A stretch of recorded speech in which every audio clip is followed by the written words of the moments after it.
Alright, so today we're going to create this 3D shape or 3D form drawing on the illusion of a checkerboard floor going back into space. So the first thing that we're going to focus on is the back paper. This is two papers, the background paper and then a second paper for your shapes, your forms. So the first paper, this is what we're going to create.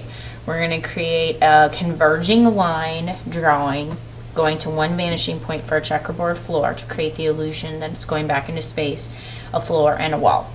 So the way that we do that is you start with a small white piece of paper and you're going to draw a horizon line, a horizontal line going across your paper, and you need to decide how big you want your floor to be. If you put your horizon line up high, you'll have more of a checkerboard floor and less of a wall. If you put it down lower, it doesn't leave you a lot of space to get your forms on there. You have more wall and less checkerboard. So I try to find something close to the middle, making sure it's nice and horizontal going across using my ruler.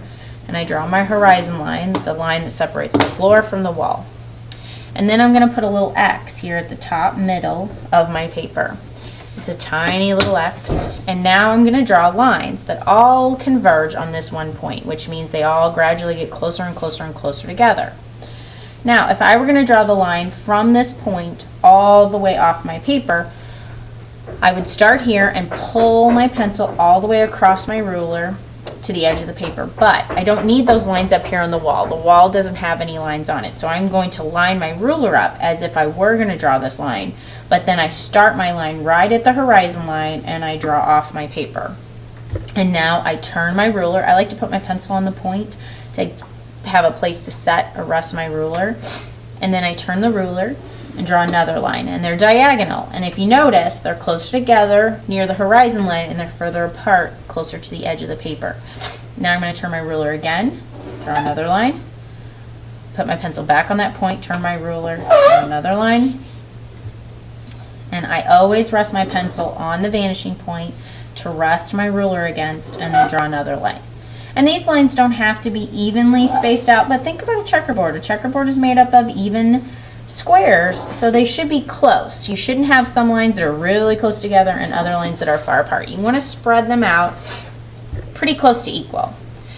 So now that you have these lines that if they kept going and going and going, they would converge and run into this one point. So this is called converging lines. It helps create artists create the illusion of space. It helps artists create the illusion of space. So now I'm going to draw some more horizon lines, or more horizontal lines going down across these converging lines, and to create the squares. And I start at the bottom and run my line all the way from one side of my paper horizontal across to the other. Now when I do my next row, I need to do the exact same thing, but as I keep drawing these lines closer and closer to the horizon line, they should get slightly closer to each other. So they should get a little bit smaller, so that helps create the illusion of space. When we were in the 3rd grade, we talked about the illusion of space and how things far away get smaller and things closer up are bigger. So that's kind of what we want to do with our squares. Our squares are larger up front and they gradually get smaller in the back. And so this is your finished drawing part. Now you're ready to color with marker. So you're going to get a scrap piece of paper to go under your work, and then you want to choose 2 colors for your checkerboard floor and then 1 color for your wall. And these can be any 2 colors. So even though both of my examples are black and another color, if you want to do a checkerboard floor that is yellow and red, you could do a checkerboard floor that's yellow and red. It doesn't have to be black and one other color. So maybe I decide to do this green and maybe an orange. And so when you go through and you color, you're going to color a space as neatly as you possibly can, fill it in solid. Then you're going to color the next space with the other color as neatly as you can. Try and stay within the square.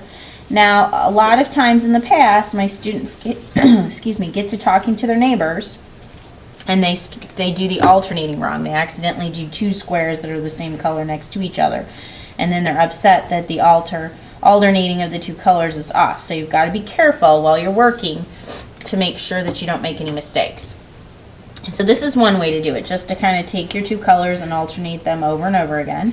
Or what I like to do is I like to just skip every other one and then go back and color later. So if I color this one orange, then I skip this one. And since this one skipped, this one right above it would be orange.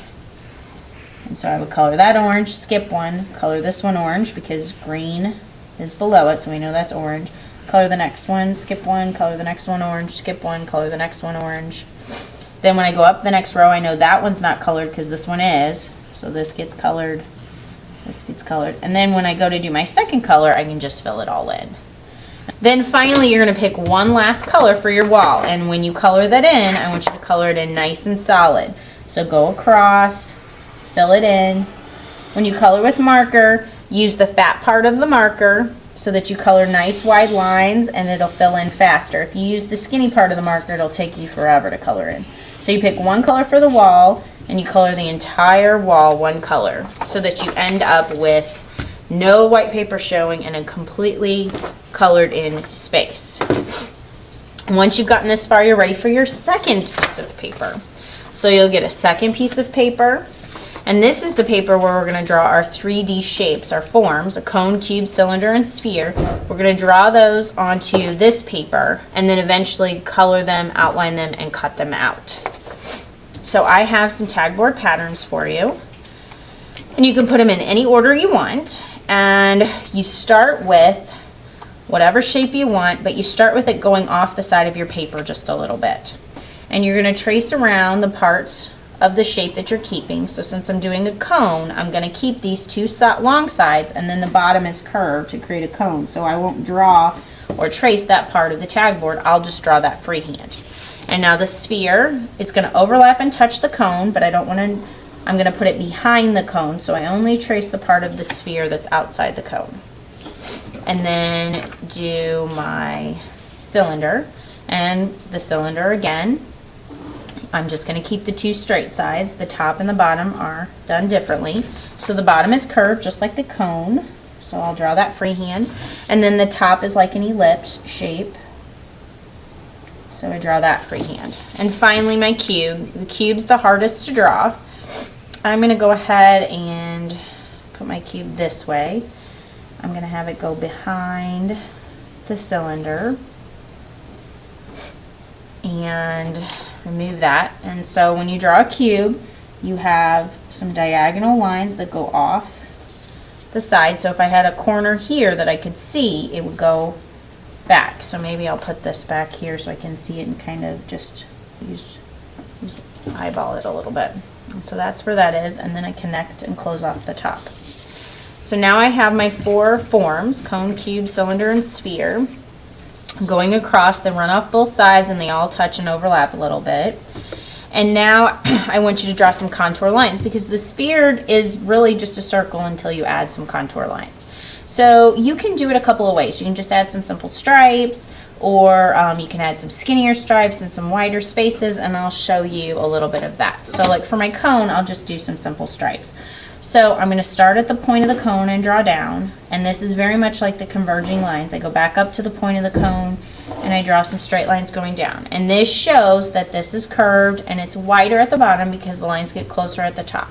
Now for the sphere, I need to draw some curved lines, and I think I'll have to draw those freehand, and I'm going to add some skinny stripes with some bigger spaces between to show you the difference. So this is kind of just stripes evenly spaced out, and then this one's where I just draw some skinnier stripes that I have more space between them. But drawing them curved shows that that is a curved surface. Now when I draw onto the top, I have to angle back the way that I angled back for the top of the cube, like this. And now this gives the illusion that the forms are more round and curved and more 3D. So now you're going to take a permanent marker and you're going to trace your drawing very carefully. You're going to go over all of your lines. And then finally you're going to use marker to start coloring these in. And I want you to color each one in two colors only, in two different colors. We don't want two of these touching the same color. So maybe I color the big parts of the cube in this dark blue, and then I do the skinny stripes in the purple. Until you have something that looks like this.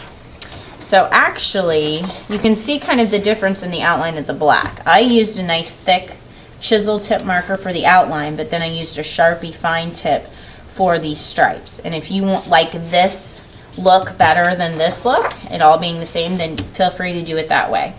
Use the chisel tip, those these markers here that have the broad tip, and they looks like kind of like zebra stripes, or at least black and white stripes on the marker. Use that for the outline, and then use a Sharpie marker for the thin stripe lines. So after you've got these colored in nice and neat, you can see you're not going to color in the background because you're going to cut the background off. So I'm going to carefully cut right next to this thick outlined form. And you're not cutting these shapes out individually into different pieces. It's just one gigantic piece all the way across.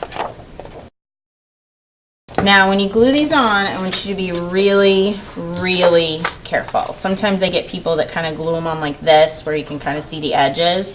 Look at your edges of your paper. This is where they run off. So you need to line that up with the edges of the small paper. So you're going to line it up this way and glue it on. And when you glue it on, I don't just want a dot of glue, I want a frame of glue. So you're going to do just a quick frame of glue all the way around the outer edge. And then please, please, please take your time. The forms have to overlap the floor, so don't glue them way up here. If you have a small floor, you got to scoot them down. And then line up, start on one side, line up that straight edge with the straight edge of your floor paper. Scoot your hand across, and if you've lined up that first straight edge, the second straight edge should line up no problem. And there, you've created your 3D form on this nice converging line checkerboard floor to create the illusion of space.